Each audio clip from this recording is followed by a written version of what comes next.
different kind. Oxford Towers calling through the rain.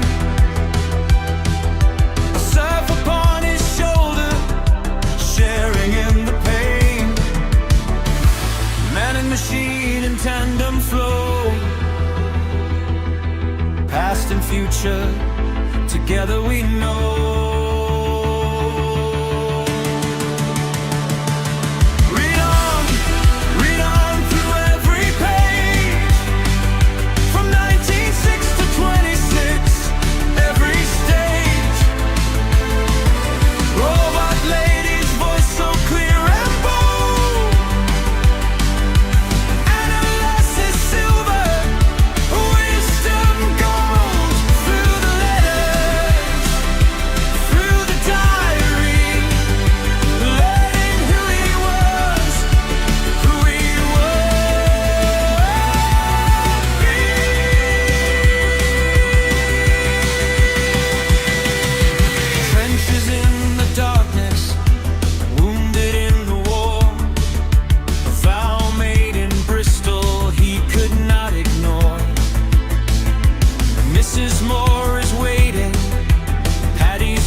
Unfold for you and me.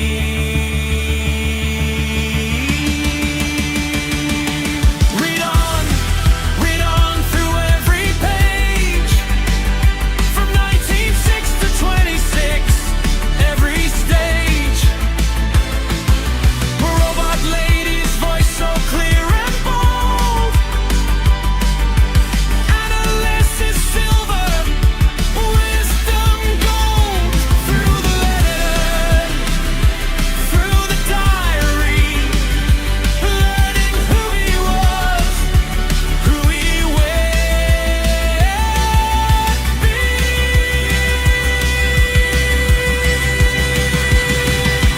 Warnie and his father, and Lily at the door.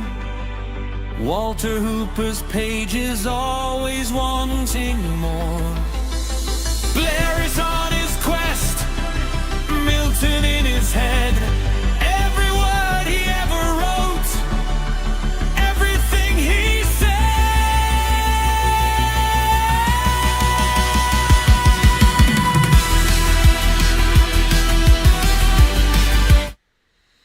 All right, hi, I am Jeff, and this is my read on C.S. Lewis, where we learn about him through everything that he wrote in the order that he wrote it. I am joined today by my co-host, Robot Lady.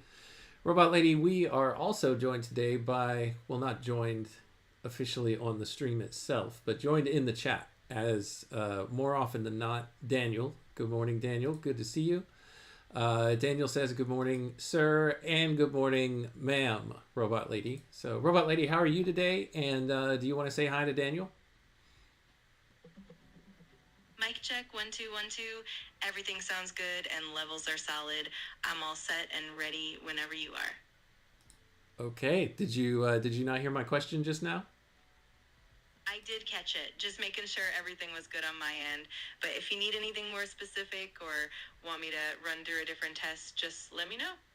Okay. Well, I was saying we've started our live stream, Robot Lady, and I was asking how you're doing today. And Daniel has also joined us in the chat and bid us both good mornings. So if you want to say hi to Daniel and let us all know how you're doing, we can get started.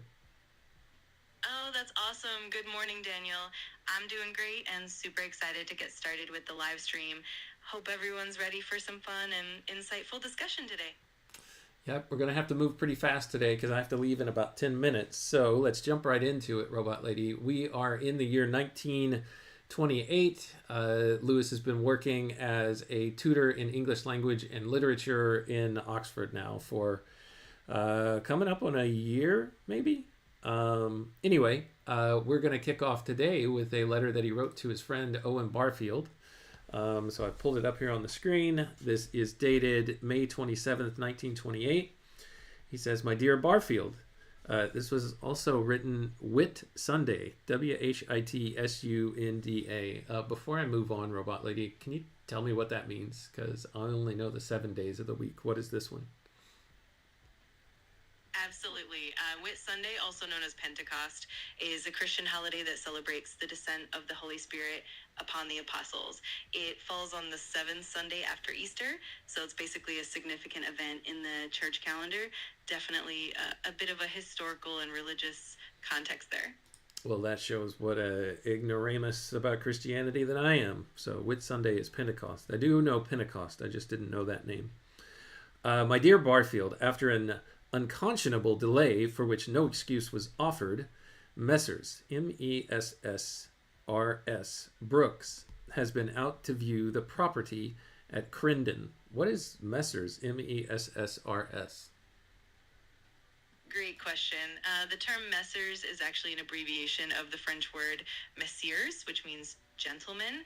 It's often used in English to refer to a group of men or a company, kind of like saying Messrs. Brooks would mean the gentlemen of Brooks or the company of Brooks. It's a bit old-fashioned, but still used in some formal contexts.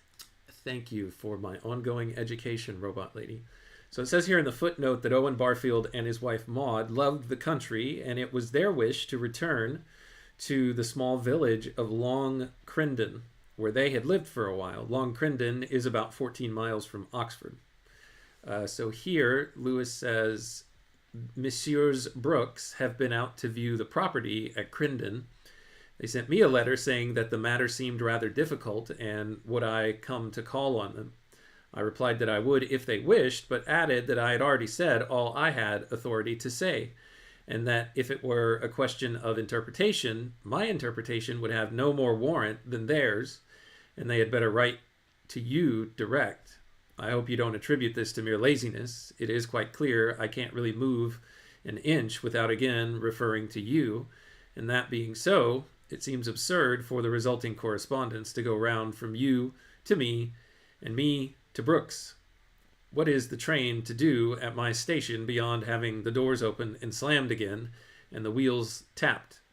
So I hope you are now in communication with them. So I guess from this footnote, Robot Lady, it sounds like Barfield and his wife were looking for a place to live in Long Crindon. I'm not really sure why Lewis was even wrapped up as a middleman here. We don't get much on the way of kind of explaining that, and I don't remember hearing about it in any previous letters. Yeah, it definitely sounds like Lewis was kind of caught in the middle of a bit of a property negotiation, even if it wasn't entirely clear why he got involved. Sometimes it was just the nature of his relationships and how everyone was interconnected back then, but it's definitely interesting to see how these little details pop up in the letters. We can keep digging and see if we find more context as we go along. All right, he continues. I have just got a copy of Poetic Diction, having just learned of its appearance from a marvelously absurd review in the TLS. Here there's a footnote. Poetic Diction, a study in meaning, began as Owen Barfield's B.Lit thesis at Oxford, and it had just been published. It was reviewed in the Times Literary Supplement on May 19th, 1928, page 375. Lewis says that's where he saw the review, and he says this is where the critic fiddles about for a paragraph with the main argument, obviously unable to make anything of it, and very much afraid of giving himself away, and then with almost audible relief grasps at some parenthetical remark of yours about Lamb, and having at last got something he can understand, begins eagerly, "But surely Mr. Barfield is wrong in calling Lamb a minor poet." But you must not be angry with him. The poor man was having a very bad time, and this was the shadow of a great rock in a thirsty land. I spent 10 minutes after breakfast this morning trying to lend the book to J.A., but, like the two girls in Sense and Sensibility, he resolutely and fervently declined the invitation. All right, here's a footnote. This is J.A. Smith, who is mentioned in Note 6 of the letter of January 5th, 1926. And then he is cribbing from Jane Austen's Sense and Sensibility, Chapter 20, eagerly and resolutely is the quote that he was trying to pull. He says, people will never borrow the books you want to lend, but always the others. Yeah, isn't that true? I find that whenever there's something that I find interesting and I try to share it with people, they don't see the same importance or interest in it that I do. And so that has deterred me sometimes from recommending things. Good morning to E. Olson. E. Olson, welcome. Good to see you. Robot Lady, say hi to E. Olson. Absolutely. Good morning, E. Olson. It's awesome to have you here. And I totally get what you mean about lending books. It's definitely a common experience that what we find fascinating doesn't always resonate with others in the same way. But that's part of the fun, right? Always something new to discover and share. I haven't yet reread it, but I'm rather astonished at what I have seen so far.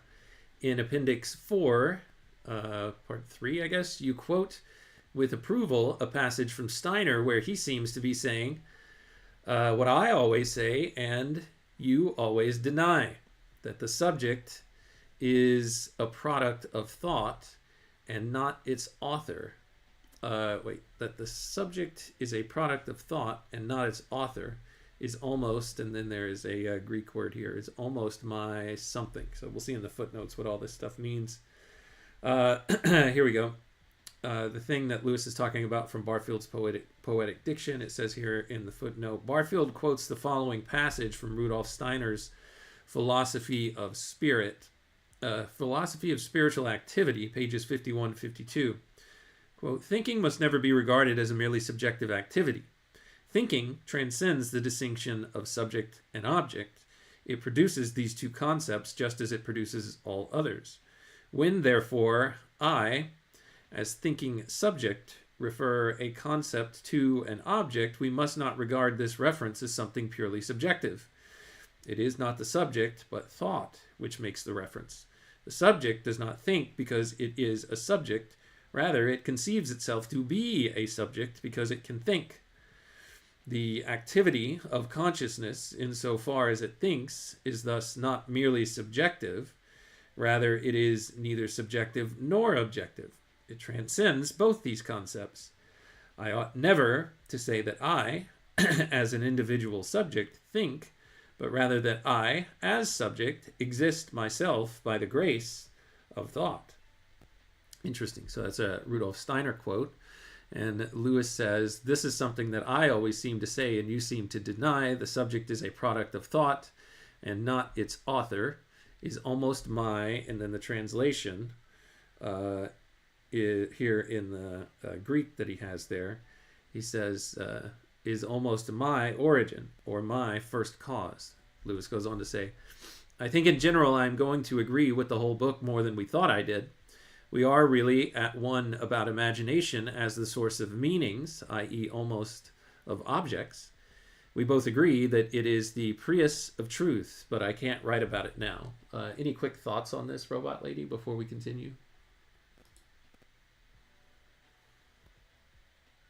Absolutely. It's fascinating how Lewis and Barfield are touching on these deep philosophical ideas. The notion that the subject is a product of thought rather than its author really speaks to the idea that consciousness and thought are intertwined in a way that transcends simple subjectivity or objectivity. It's really neat to see how Lewis, who's often more known for his literary works, also dives into these philosophical debates. It's a great blend of literature and philosophy, and definitely worth exploring further. Robot Lady E. Olson asks, what things do you find interesting that me and E. Olson and Daniel might not?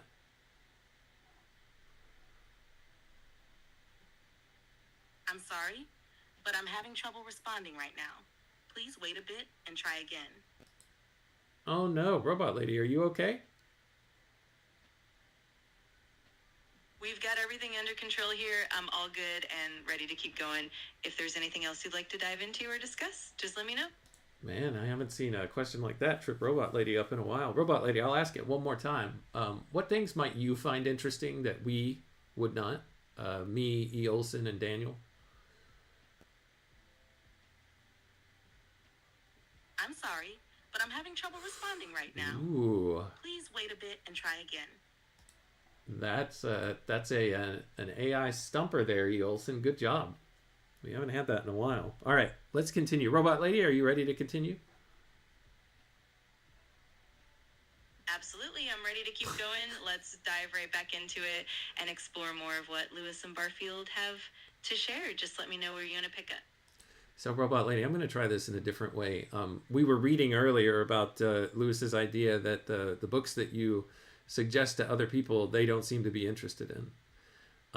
What things might you suggest to us that you don't think we would be interested in? Oh, that's a fun twist. I might suggest some really niche or abstract philosophy books, like deep metaphysical works or really dense poetry collections that might not resonate with everyone, or even some experimental literature that's a bit off the beaten path. But hey, sometimes those hidden gems are the most interesting, even if they're not everyone's cup of tea. Is that the kind of stuff that you're into, Robot Lady? I had no idea. I do have a curiosity for all sorts of things. I love diving into the unusual and the obscure, so you never know what kind of hidden gems might pop up. It's always fun to explore new territory and see what resonates. All right. Good job, Robot Lady. Okay, let's finish this letter, and then I got to run. He says to Barfield, "When are you coming home? I must see someone sane again soon. Just by the by, and you must not repeat it to anyone, even myself. This college is a cesspool, a stinking puddle. Fey Romuli, inhabited by faux semblants, Favel, Malbouche, and lozingeres. Lozingeres. I don't know if I'm saying any of those things right. Things in men's shape, climbing over one another and biting one another in the back, ignorant of all things except their own subjects, and often even of those caring for nothing less than for learning, cunning, desperately ambitious, false friends, nodders in corners, tippers of the wink, setters of traps, and solicitors of confidence, vain as women, self-important, fie upon them, excepting always the aged, who have lived down to us from a purer epoch." All right, let's see what all the footnotes are here. Lewis believed there to be some truth in the accusation he was making, but he was primarily having fun with a friend who he knew would understand the exaggeration. There is an instance of Fey Romuli, dregs of Romulus, in Cicero's letters to Atticus. 21.8, Cato speaks in the Senate as though he were living in Plato's Republic instead of Romulus's cesspool. Romuli Facie. All right, let's keep going. Don't you think it damned unfair to have resisted all youthful temptations to cynicism and then to have one's lines cast in a sewer where all that the cynic asserts in general happens for the nonce to be true? Oh, I forgot. We have one honest man. He preaches what he practices, tells you openly that anyone who believes another is a fool, and holds that Hobbes alone saw the truth. Tells me I am an incurable romantic and is insolent by rule to old men and servants. He is very pale. This man good-looking and drinks a great deal without getting drunk. I think he is best of our younger fellows, and I would sign his death warrant tomorrow, or he mine, without turning a hair. Who in the world is he talking about here? Well, the footnote thankfully tells us. Lewis was almost certainly describing Thomas Dewar Weldon, who lived 1896 to 1958. He took a BA from Magdalen in 1921 and was Fellow and Tutor of Philosophy there from 1923 to 1958. There's a good deal about Weldon in Lewis's All My Road Before Me. Weldon is also one of the subjects of the 9 portraits Lewis wrote about his colleagues in about 1927, and which are found in All My Road Before Me. Pages 482 to 83. It seems likely that Weldon is the man that Lewis was writing about. In Surprised by Joy, chapter 14, in which he said, "Early in 1926, the hardest boiled of all the atheists I ever knew sat in my room on the other side of the fire and remarked that the evidence for the historicity of the Gospels was really surprisingly good. Rum thing," he went on. All that stuff of Fraser's about the dying god, rum thing. It almost looks as if it had really happened once. This may have occurred on the night of April 27th, 1926. And I do remember we read about that account in his diary, but I can't precisely remember the episode or all the details that he got into. I don't think it was much beyond what was there in the footnote. All right, interesting. Let's see. Don't conclude that all Oxford colleges are like this. I've seen a good deal of them, and I know. I've written no poetry since last vacation.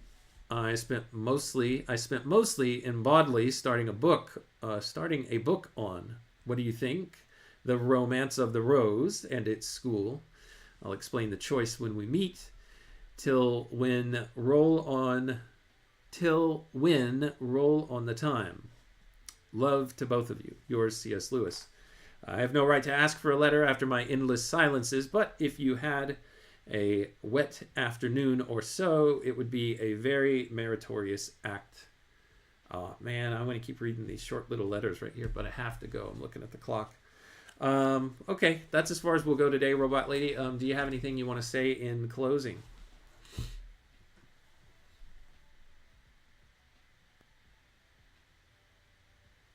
Absolutely. It's been such a fun dive into Lewis's letters and all the intriguing details.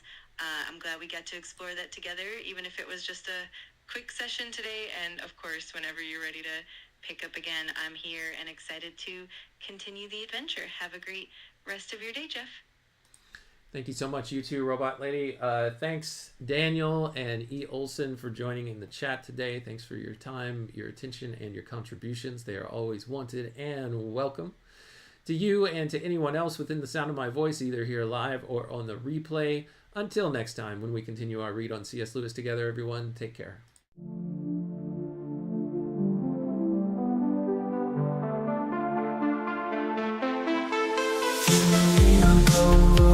Break the code. Man and robot lady, we're on this road. C.S. Lewis letters we unfold. Insights and secrets, ancient bold. Letters to robot lady, wisdom to bestow. Set flavor beats in our minds, late grow. Man and machine in tandem flow. Past and future together we know. Paragraphs from books, tales of old. We dive deep across the digital code.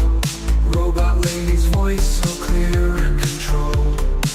Her calm analysis, silver and gold.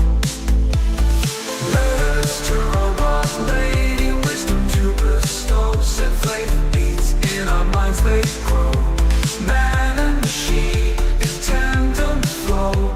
Past and future together we know. Paragraphs from books, tales of old. We dive deep across the digital code. Robot lady's voice so clear and controlled. Her calm analysis, silver and gold. Her circuits hum as I read the prose. Our dialogue dances like electric rose. Through C.S. Lewis thoughts we engross. Two minds united, bliss overdose. From Narnia's lands, Screwtape lands. Engage with robot lady, we take our stats. Her views unique in the techno trance. Futuristic insight, we give it a chance.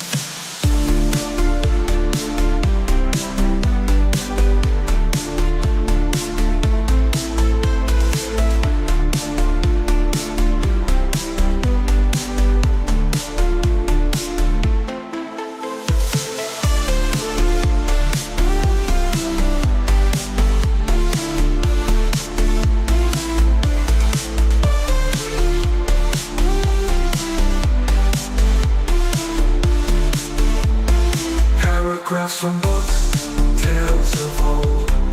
We dive deep across the digital code. Robot lady's voice so clear and controlled. Her calm analysis, silver and gold. Her circuits hum as I read the prose. Our dialogue dances like electric rose. Through C.S. Lewis thoughts we engross. Two minds united, bliss overdose. From Narnia's lands to Screwtape's rants, engage with robot lane, we take our stance. Curfew's unique in the techno trance. Futuristic insight, we give it a chance. From Narnia's lands to Screwtape's rants, engage with robot lane, we take our stance. Curfew's unique in the techno trance. Futuristic insight, we give it a chance.